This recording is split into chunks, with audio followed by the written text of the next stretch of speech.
Hi, it's Anne. Thanks for stopping by.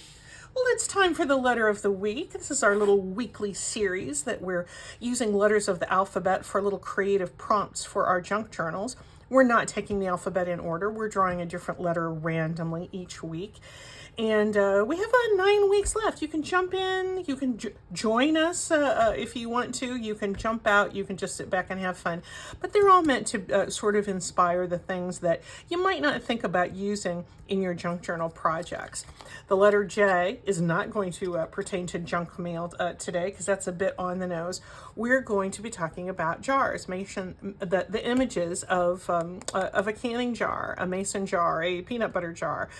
The jar, it's just a lovely shape, isn't it? This is an old rubber stamp that I've had for many, many years. I wish I could tell you. Oh, I guess it's an Inkadinkado brand.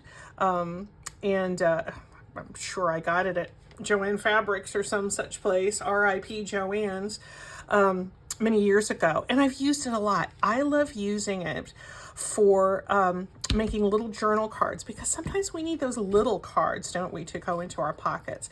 These are some that I just stamped onto a piece of magazine page. I glued the magazine page on an old file folder. I've been using lots of file folders lately, and I'm glad to know you have them too.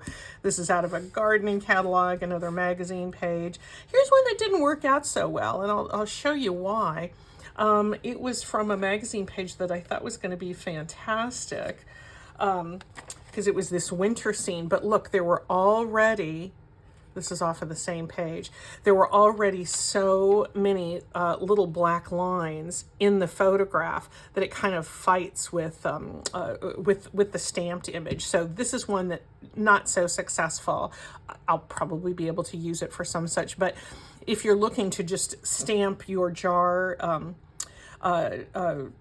rubber stamp on different images, look for something where you're going to have a fair amount of contrast between your stamped line and the image itself. So I would call this one not a success, but I like to share my my non-successful things with you as well.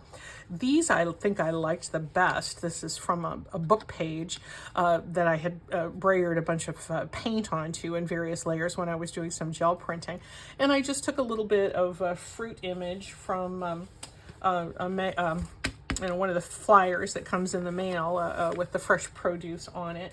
Those are really, really nice sources. You know, they're not good quality paper. It's not thick, but if you just want a piece of thin paper, they can be a really nice answer to just to make a little bit of a motif. So I put those cherries in that jar. Here's another one we might do. This was just kind of kooky. This was put a bunch of little calendar image there. I just had some random words sitting around that I cut out of a magazine. And I had been thinking, truth be told, I'd been thinking about using the jack from a deck of cards as today's J word. And I did a little bit of fussy cutting of that jack. And I don't know, he just wasn't speaking to me. Oh, Jack, how you let me down.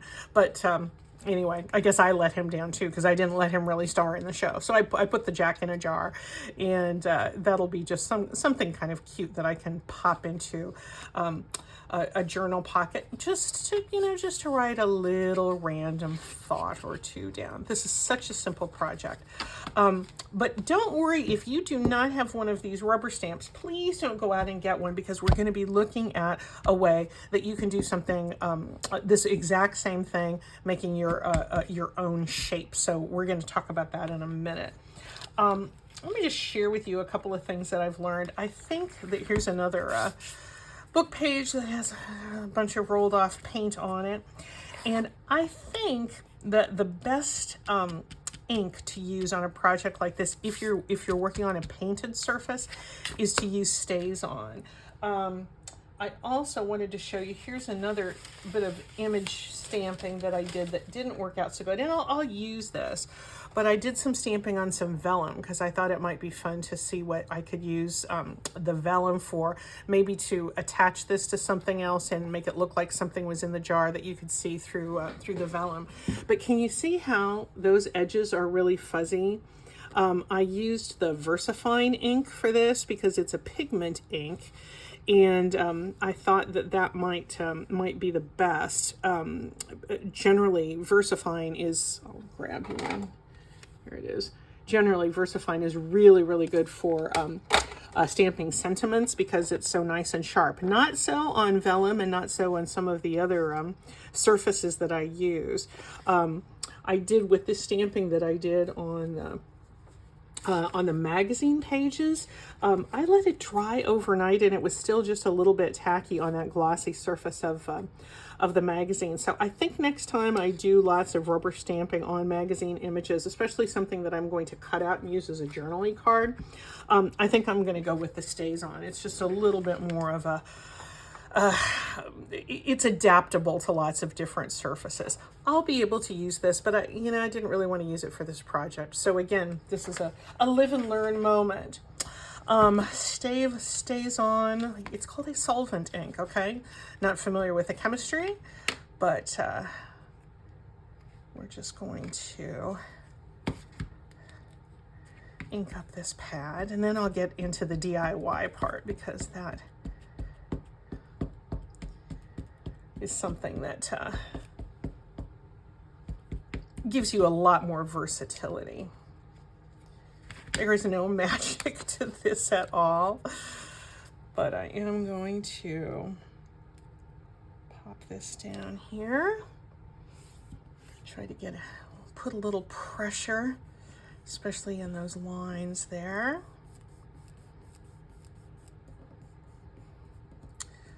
Typically, I would have this on a little bit of a cushiony surface too, but I don't today. There we go. That came out pretty good. Again, some of the ink didn't adhere up there at the top of the image, but I'm not going to worry too much about that. StazOn dries pretty quickly, but I'm going to set it aside for just a moment so that we can kind of get to the little DIY jar part. Now this is, let's see, here's a couple of larger jars that I made using this DIY image process. And I think you're just gonna find it to be really, really easy. Here's a little flyer that came in the mail from something, and I'm gonna use that as a template. And because I wanted this to be about 3 inches wide, I'm going to fold about 1.5 inches in here. Have that fold about 1.5 inches from the edge.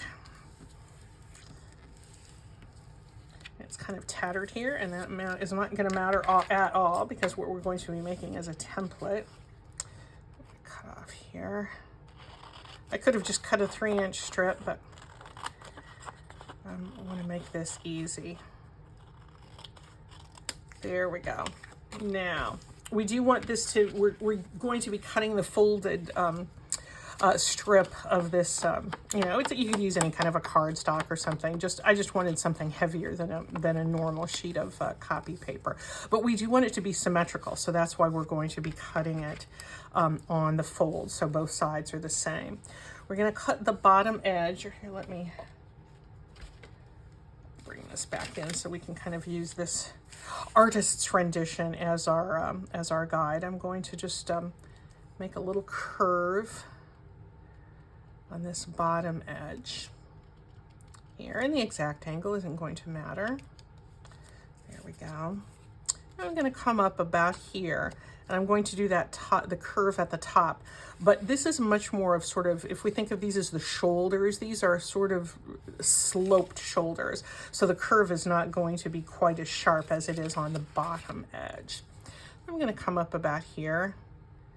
If your first if the first pancake doesn't turn out, you're going to make more. So I'm going to make kind of a slower slope up here. And I could have drawn a pencil mark. That might have been easier. And I'm going to go up sharply, and I'm going to come out a couple of times to kind of get this threading part as part of the silhouette. There's one bumpity part that comes out, and another bumpity part.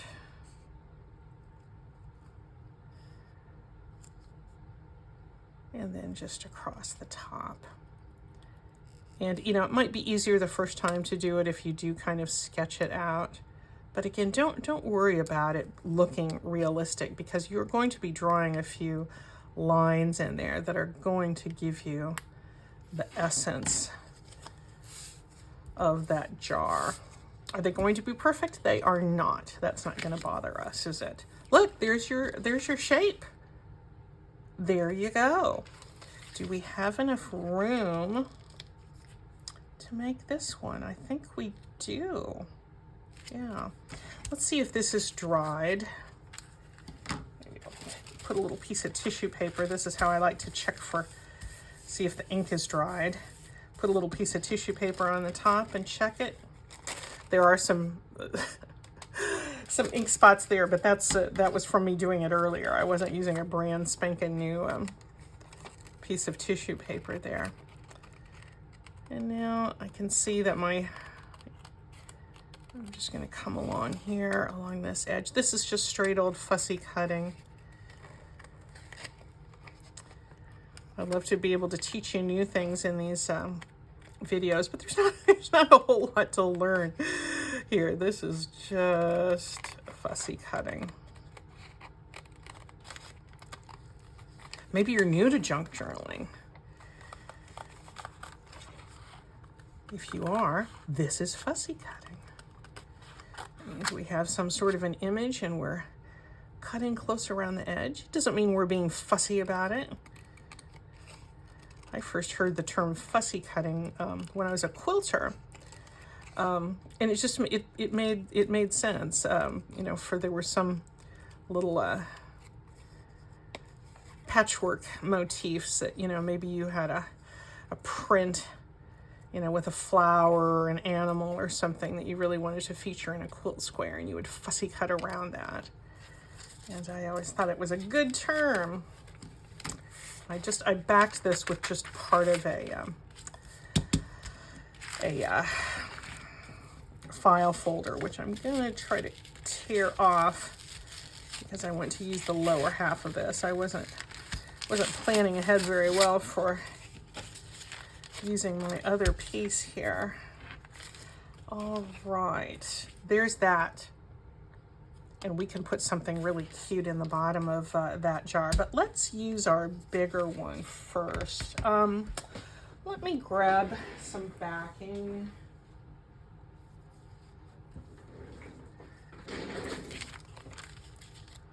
That'll do.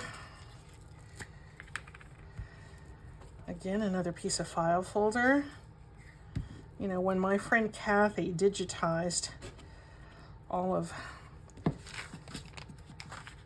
the files in her office and gave me the file folders, that was a lucky day for me, let me tell you. All right, here's the other part of this page, and I could draw on the back, but I think I'm just going to draw around the front because we're going to come back in. There we go. We're going to come back in with a Sharpie and draw an outline here. So for this one, I'm just going to draw around the edge of this. But you could see how easy it was to make this little template. And again, you know, if you're not satisfied with how the first one turns out, you have more junk mail, right? Just a little flyer, and that's all you need. Look at just that little bit of cutting we did, and then we came up with this. All right.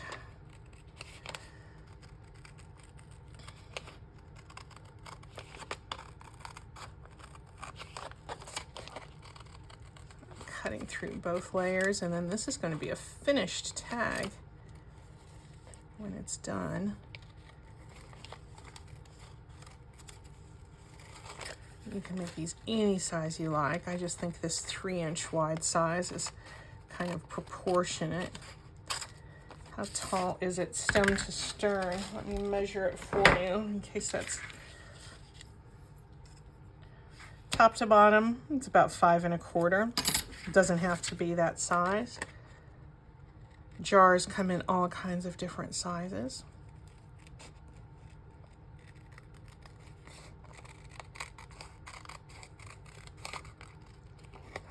And just your scraps sitting around you can use. This is a good use for, you know, those ugly papers. We've been working with a lot of really ugly papers lately, and when they're, you know, when they're cut, you know, this is certainly not a beautiful paper, but when it's cut up, doesn't it look great? It really does. I set that aside, and let me come back and look for my Sharpie. I found it. There we go. Let's stick with our DIY piece, and I'm going to pull out another file folder just as a work surface here. And I'm just going to come around the edge with a Sharpie.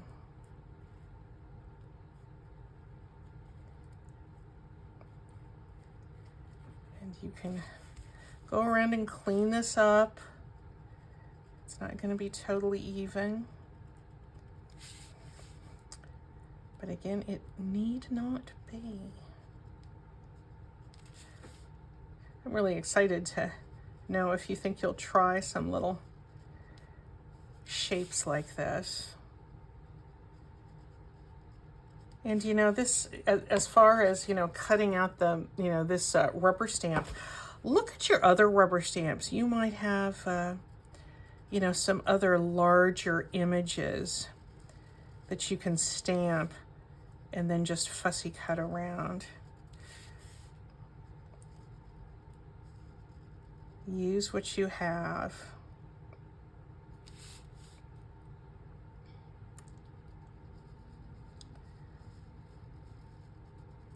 But if you do want to make a jar, I think you will find it very useful. There we go. And we've done an outline all the way around. The next thing I'm going to do is I'm going to come from right where this little indent is, you know, just the base of that dimple. Here it is on this side too. And I'm going to do just a very gentle curve with my Sharpie. And I'm going to come out right at that same spot on the other side. This is kind of a thick Sharpie, so you might have a thinner marker you might prefer to use, but the Sharpie works pretty well on this painted surface. I'm going to come up to the top. I'm going to follow that same arc up here. I'm from the outermost curve of that sort of top layer, and you can see how that's created, you know, that sort of opening. And then I'm going to put one more line that just signifies that glass threading around the top of the jar. See, these are just lines.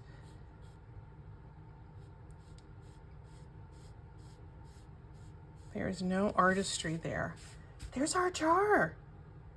And if we wanted to act completely like the fine artists at this manufacturer, we can just put a little swirl there at the bottom. There we go. Now, I'm probably going to be covering this up anyway. But this is, I mean, this looks kind of weird with this ugly paper, but it's really fun to do on like a patterned paper. I think this is super cute. Let's go back to our smaller one, and because I think I want to fill it with some more food. So let's pull out. Let's see. Let's go to these apples.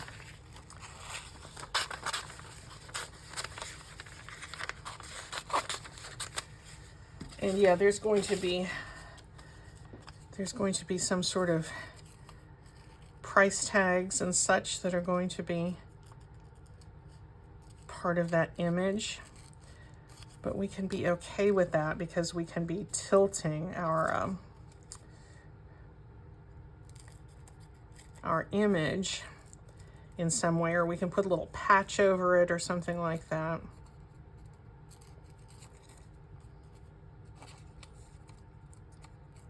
There we go.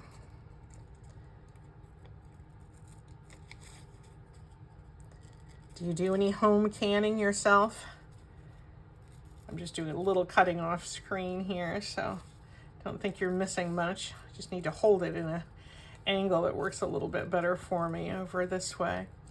Dan and I used to do a lot of home canning, but we haven't in a couple of years. We always did it in September. And let me see if I can come up with another little patch here. I think I can.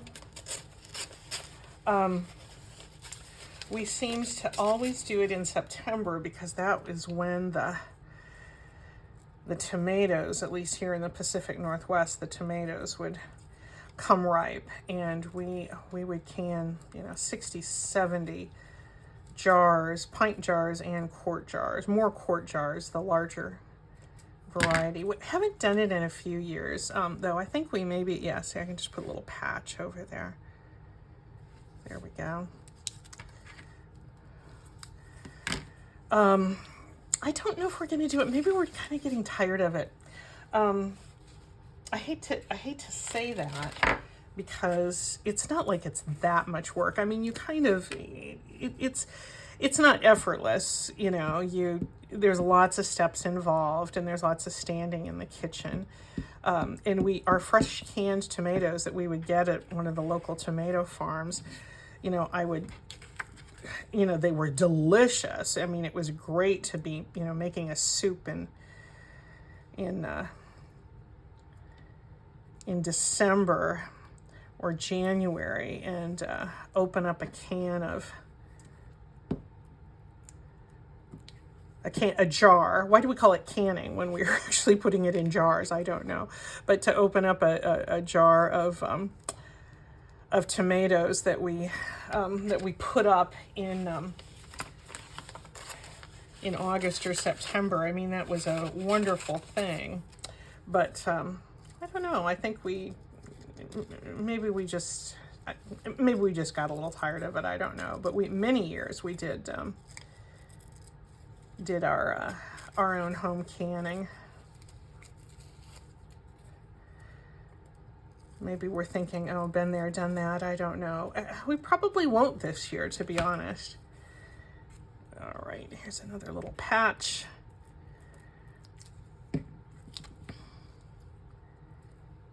There we go. And just going to trim that off, and our little card is going to be almost done. We'll write a few little things on the back.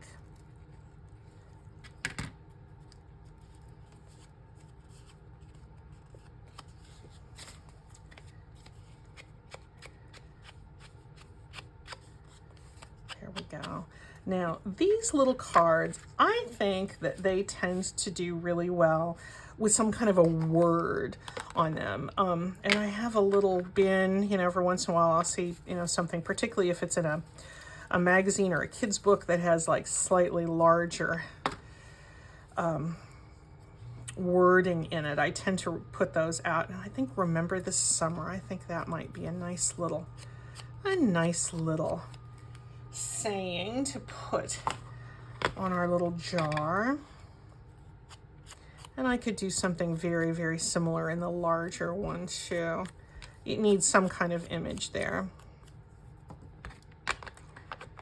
Maybe I'll go into my butterflies and see if I can put a butterfly or two there.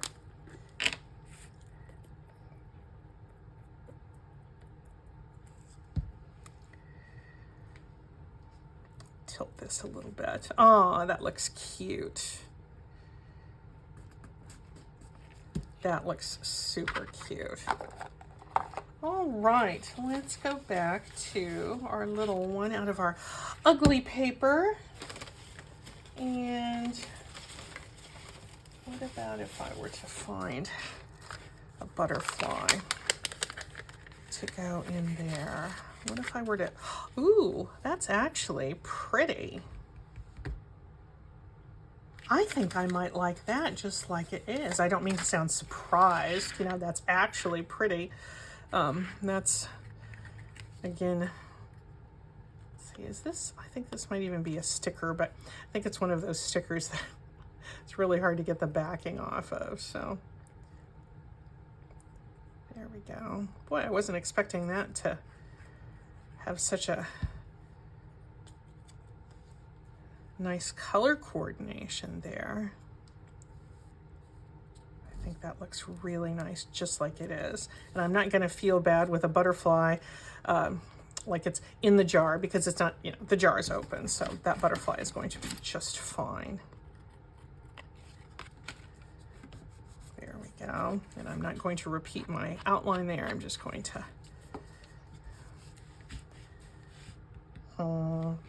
those look sweet.